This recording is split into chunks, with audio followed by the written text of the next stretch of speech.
What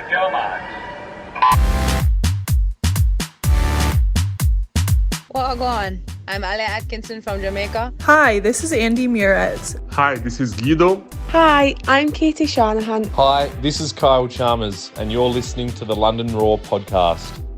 A thrilling match in the ISL saw the Raw fall just short of Energy Standard for the match win, but they booked their place in the playoffs nonetheless.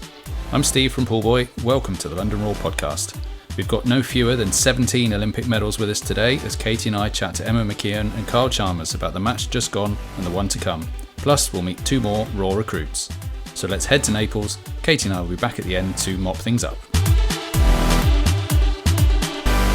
So, over in Naples, joining us from the London Raw camp, I'm McKeon and Kyle Chalmers. Kyle, welcome back to the podcast. Thanks for having me back. And Emma, nice to have you with us over there in Naples. How are things?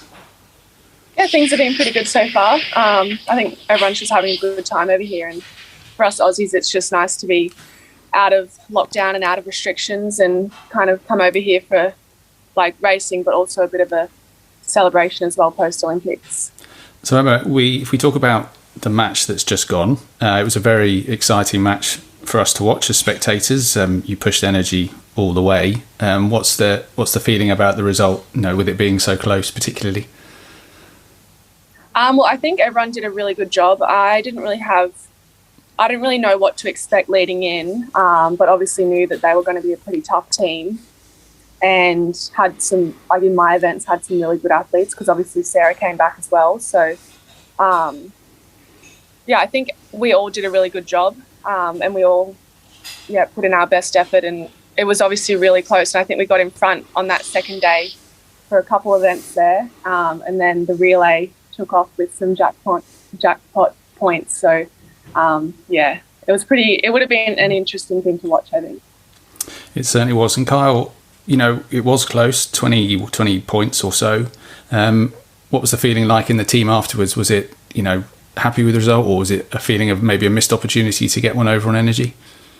Definitely a missed opportunity. I think, we've matched up against them twice now, and obviously they've beaten us in both matches, but we've got them again this week. So hopefully we can make it third time lucky for this season. Obviously we haven't beat them yet at all, so we're looking forward to the challenge, and we've got some pretty good athletes still out of the team, which hopefully will eventually come back in, hopefully when we need them in the finals where it counts the most. So I know me personally, I like to win and be on the winning team, and there's nothing better than celebrating after those skins events with the team. There's a lot of jumping and celebrating, and we weren't able to do that this week, which was unfortunate, but I do think that this week we will be able to do something a little bit more special, maybe make some tactical moves after challenging them multiple times now this season. I think hopefully we've got them worked out.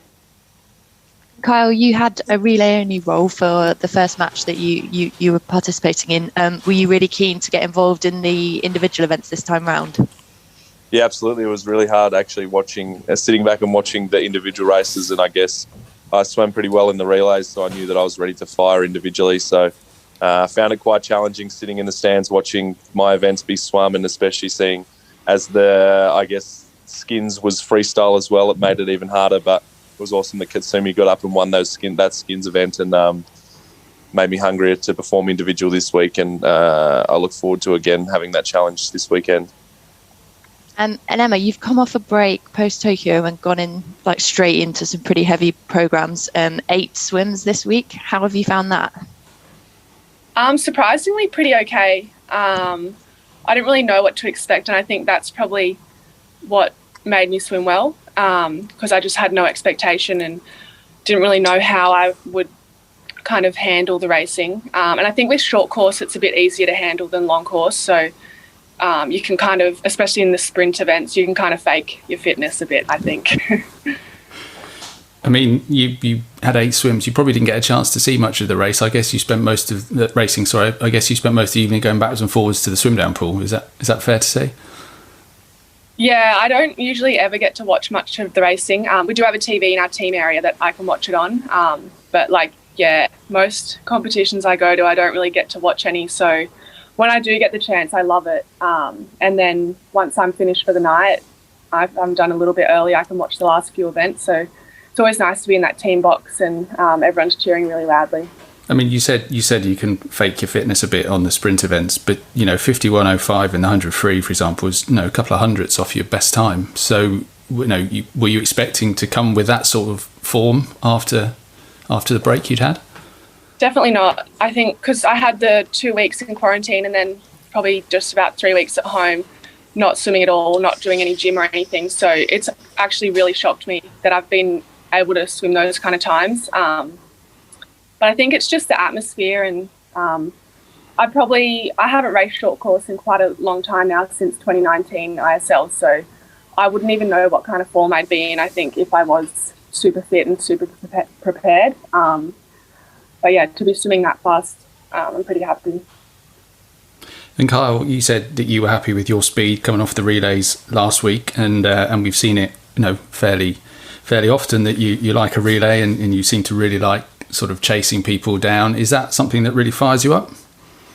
Yeah, absolutely. I think the first week I got to challenge myself against 7 girls in the medley relay. Standing up alongside of those was I love coming from behind in my races. I guess it's how I like to swim my race. But to be able to do it, I get in that sort of environment was made me feel like I was absolutely flying. So I've enjoyed the mixed medley relay.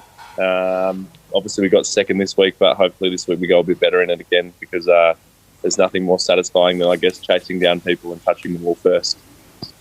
Do you always believe that you can catch them? Because, we saw you go in with an 8-second deficit on Sarah Sjostrom, who is a lady, but is extremely fast. And, you look like your conviction. You look like, I've got a lane, I've got a chance every time. But 44.98, that is not hanging about. Yeah, I knew I met my match a bit more this week. I knew that it was going to be pretty challenging, making up 8 seconds. But, I think every time I dive into the pool, I believe I'm going to win, no matter where I'm diving in or what event I'm diving in or what distance it is. I think for me personally, I have to believe I'm going to win it. Otherwise, there's no point in me diving in the pool. So it's something I've worked on for quite some time. But I do believe that when I do stand behind those blocks, I have a very strong mindset and do believe that I can challenge and win. And I love a relay, and I love, I guess, that pressure of the 3 people who've performed before me standing up and yelling, I guess, in my ear before I dive in. So I do definitely enjoy it the most. I mean, Emma, Kyle gets all the glory if he comes through and wins those medley mixed medleys, but as a consequence, you get to swim in all the waves on the fly leg. I mean, how do you find that in a short course pool with with all the blokes having done their bit? It must be a bit like swimming open water or a surf swim or something. Yeah, it was a bit easier this last match, but in the second match, which was my first one, that was my first time doing a medley relay mixed, and had boys in all the lanes racing against them. And I think as soon as I dove in, the boys already caught up to me, so I had to manage swimming through a lot of waves, and it's actually really hard doing that short course, and I thought that I'd lost it for everyone. I touched the ball in that first meet, and then Kyle dove in, and then obviously realised it was all girls that he was versing. So, Emma, you probably weren't expected to be swimming the skins when backstroke was picked, but with Minna being unwell, did you need any persuading, or did you put your hand up for that one? I didn't put my hand up, but they just said, do you want to do it? And I was like, yeah, I'm happy to do it if you need me. I've never used a backstroke wedge before, so that was my first time. And I just I didn't even adjust it. I didn't really know how to use it. So I just knew that if I got that start done, then I'd be kind of fine for the rest, because you can just do the underwater. But I don't know, I was a bit nervous. I was probably more nervous for that than I would be for any of my other races. When was the last time you raced backstroke? Probably at school carnivals, I think. Just long course 50 backstroke. So it's a bit of a step up from a school carnival to the ISL, but no. Yeah. Fantastic. To racing against the best in the world. No, but great job done though. So we wanted to ask, you both came off successful Olympic campaigns, and we mentioned quarantine and so on to get back into Australia, and I think nobody would have really complained or held it against you if you decided to do what many people are doing and skip this leg of the ISL. But what was it, Kyle? I'll come to you, Emma, in a minute. That made you want to come back and join up with the Raw for these prelim rounds? I guess for me last year, I was so desperate to come away and be a part of the Raw and wasn't able to join because of Swimming Australia, which was unfortunate. So I wanted to get over here as quickly as I could, and I'm the captain of the team, so I feel like I need to be over here and making my presence felt. So I guess I got over here as quickly as I could. Unfortunately, missed the first match, which was a shame, but had some sponsorship commitments to do back home, and obviously had been away for 9 weeks, so it was nice to see family and friends for a couple of weeks before we come away. But yeah, I just want to be a part of the team, and put the team in the best possible position coming into semi-finals, and I guess get myself in a good racing fitness heading into the pointy end of the season when it matters most. And Emma, is that a similar position for you? Yeah, probably similar. I was obviously missed out on it last year as well, and then 2019 had the most fun I've had racing. So I definitely wanted to be a part of it this year again, and I've been looking forward to it for a long time. So yeah, it's nice to be back on London Raw and back with everyone, and it's a bit different. The team's a lot different than it was in 2019, but a few similar people. So yeah, I was just excited to be part of this team again. All right, that's good stuff. It came up a little bit earlier, and it's been a big topic this week. And I know we had lots of debates about jackpots last year on this podcast when they were introduced. We don't need to get into the ins and outs, but just, Kyle, what's your feeling on jackpots generally? I mean, from a swimmer's perspective, are you even thinking about them when you're racing? Nah, for me personally, I don't buy into it. I know that there's been some debate over it, and obviously some upset athletes and coaches and managers due to the jackpot rules. But for me personally, I just dive in and swim my race and do the quickest time I possibly can. But I think, I look at the MVP standings as the challenging one, and I go, well, Duncan races, 7 individual races or something crazy each week, and wins most of those races or gets second, and he's the MVP in my mind. So I find that challenging that, you can jackpot and win so many points that put you in that MVP contention, or you win the skins and you become the MVP. But my job's to swim my races and score as many points for my team, and that's what I do. But so I don't think too far into it, to be honest. Hi, I'm Andi Murez from Israel, and I'm joining the Roar for 2021. I'm looking forward to the ISL because I love racing for a team. My favorite event is 100 Freestyle. The event you are least likely to see me swim in the ISL is probably the 200 breaststroke. Outside swimming, I love to surf, play beach volleyball, and hike. Fun fact about me is that I'm halfway through medical school. Hi, this is Andi Murez, and you're listening to the London Roar podcast.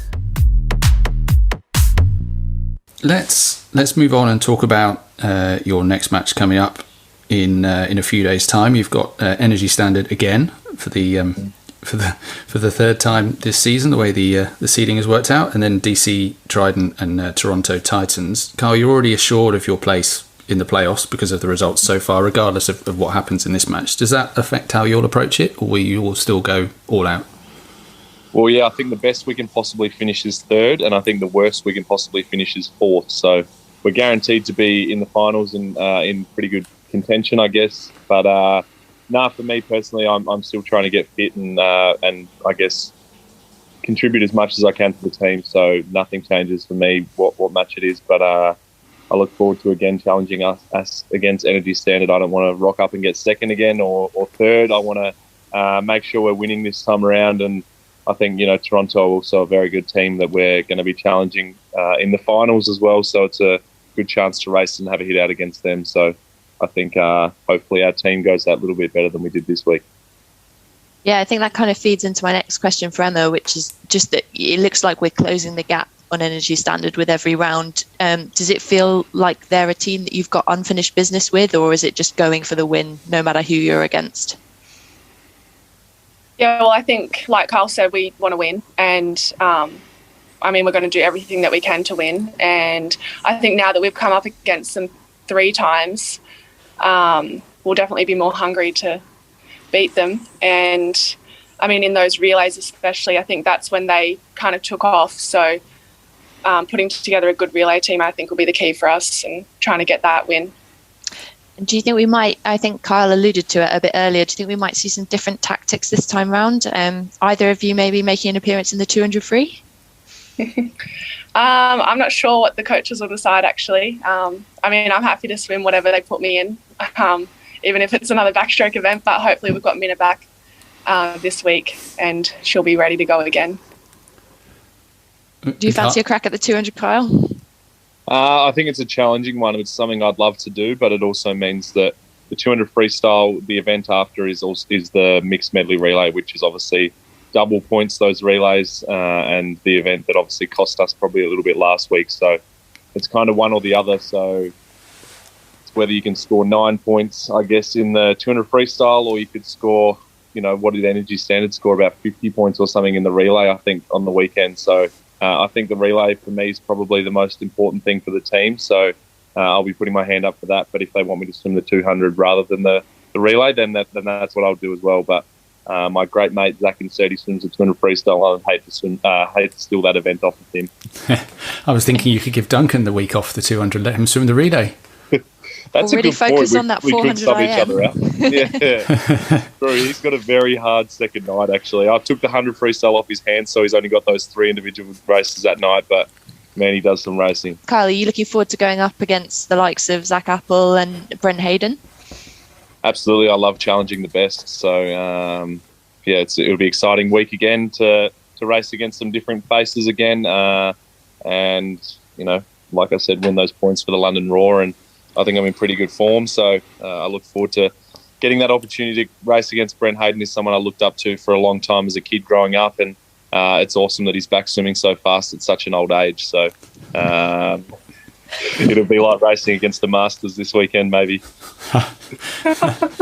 I can't comment on that because he's younger than me. So there we go. We'll look forward to seeing that.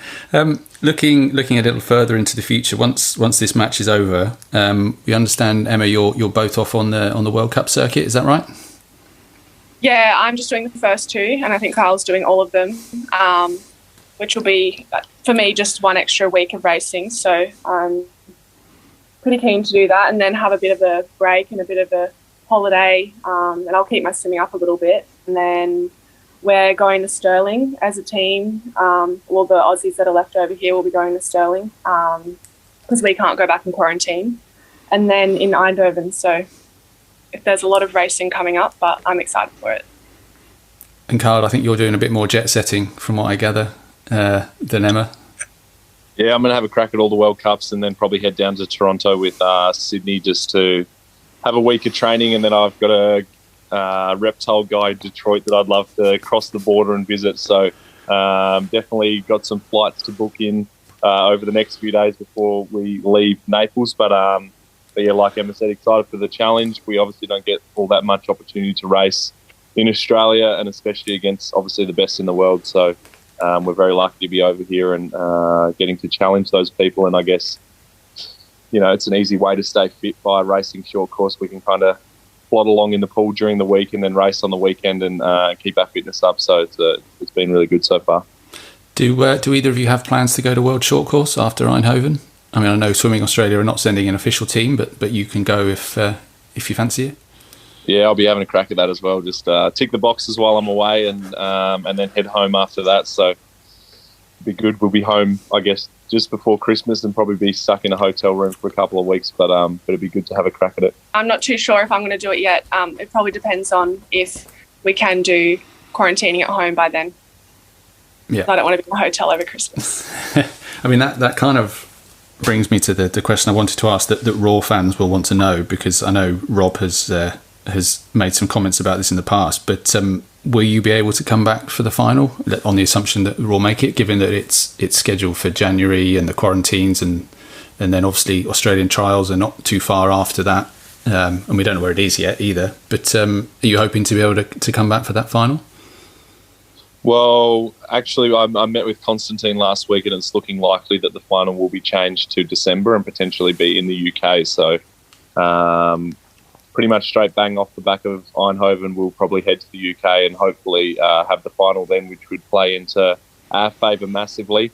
So we're really pushing for that. But yeah, either way, I'll definitely be the final. Whether it's January, I'll just have to hang around in Europe for another month. But I'll be there. I wouldn't let the team down. Steve, your eyes just lit up. They certainly did. If it was UK, that would be amazing. So we'll be there. We'll be there if that is the case. All right. Well, that's very interesting to know that. So breaking news. Thank you, Kyle. We just want to move on from that now. And before we let you go, we just wanted to find out a little bit about you and your teammates. Katie has got 3 quickfire questions just to put to you to see who you think in the team would do these things. This is the podcast to listen to if you like line puns. So we're calling this feature Raw Material. So that was really good. You look very, bit of tumbleweed if you could just put it in there, Steve. I will do that. I'll put that in later. As I say, you know where to come for your line puns. So if that's all right, we'll fire these out. Obviously, you can confer. There's no right or wrong answers. Just a bit of fun. Katie, have you got the first one? Yep. Okay. So the first question is: so the scenario is you go back to Australia and you take the whole team with you, and I want to know which 2 of them you would choose to be your neighbours during the 2 weeks quarantine. Who's answering first, me or Emma? You go first, Kyle, and then we'll come to Emma. That's a pretty easy question for me. I've got Zach Inserti, who's one of my best mates.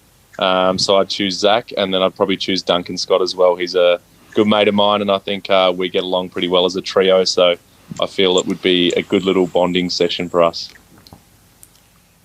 And I would probably choose Marie because we've become good friends over the years. She's my butterfly friend and she's pretty funny.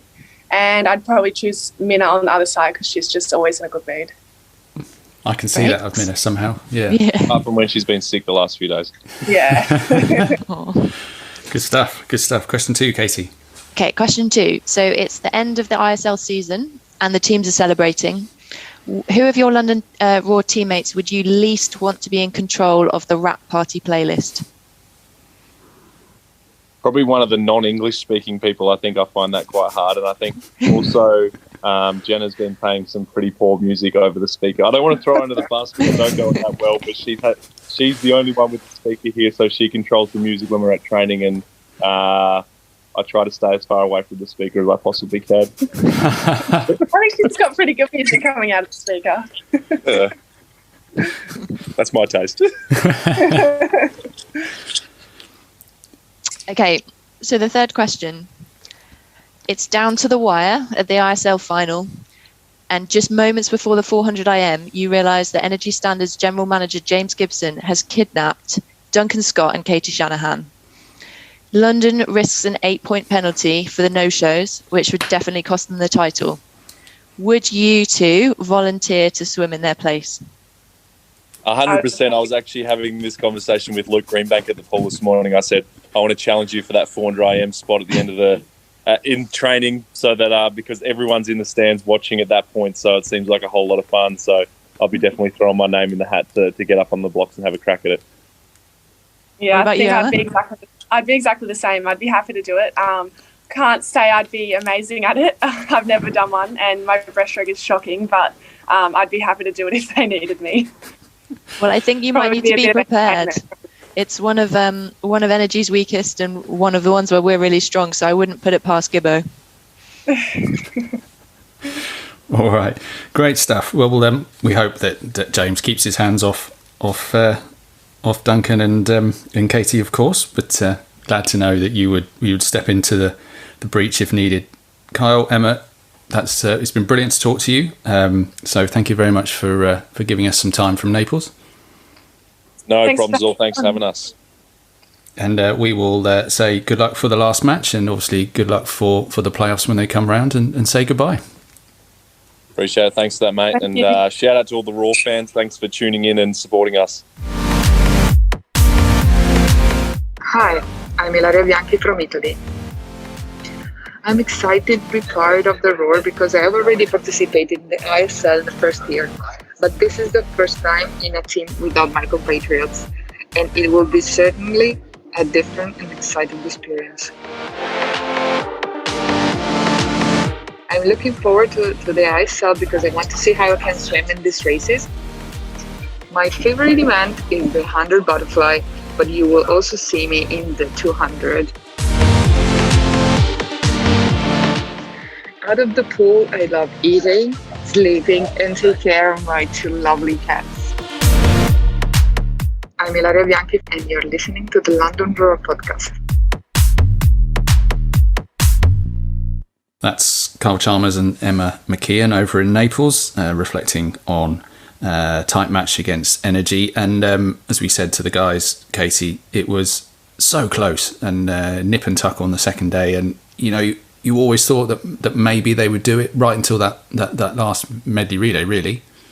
Yeah, it was really close. And I think, that's promising. And we're one of the few teams who's still got a few people to bring in. I feel like we are getting stronger every week, but it is, as Kyle said, pretty frustrating seeing it being that close and coming down to things that, I suppose they are within our control, but it's sort of the rules of the league make them feel a little bit out of our control. And of course, we're talking jackpots. Now, I mentioned it earlier, but we had a big debate with Bob on this podcast last year. For those who were listening will know that he was certainly not a fan of them. But it feels like this year, the ISL have narrowed the margins that you need to win by in order to get the jackpots. And that seems to me that we're seeing more of them, and certainly we're seeing more of them in the relays where the big points differences are coming. The skins points have been adjusted as well. We saw lots of big jackpots in the skins last year, but it just feels like the balance is tipped a bit too far towards them. Yeah, and I also think it, like, in the context of this sort of slightly weird time that we are living in, A, with COVID, and B, with an awful lot of people who just don't have their normal fitness levels, I think they're coming into play a lot more than they otherwise would if we were kind of mid-season and everyone's fit and everyone's sort of at their best.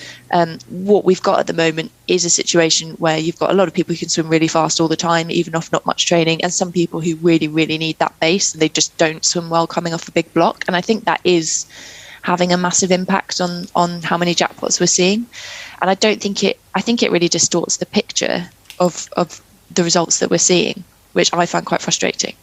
Yes, and I don't want anyone to think that we're sore losers because, obviously did affect the match, but Energy, those are the rules, and Energy tailored their teams to maximise the reaction to that. So, it's not a question of wondering about that result. But, it also has an impact on the other teams, doesn't it? Because, LA and Tokyo were locked in their own battle, and they got no points in that medley relay because they all got stolen by Energy. So they've got no opportunity to affect their relative placing in the competition either when they're locked in a battle for league points to try and get out of the play-in match. So I think it needs looking at again, and maybe a different incentive for winning by that margin, like just some bonus points that don't affect the points of those other swimmers might be a good balance, because there's still an incentive then for people to push on and swim fast, but it doesn't have quite such a distorting effect on the match outcome.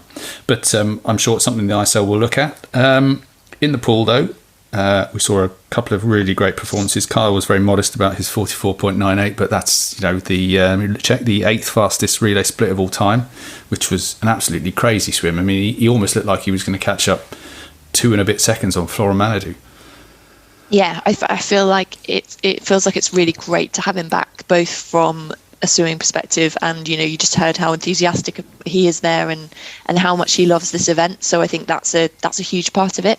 But yeah, I think when you've got someone who is a primarily 100 freestyler, that's probably the most valuable.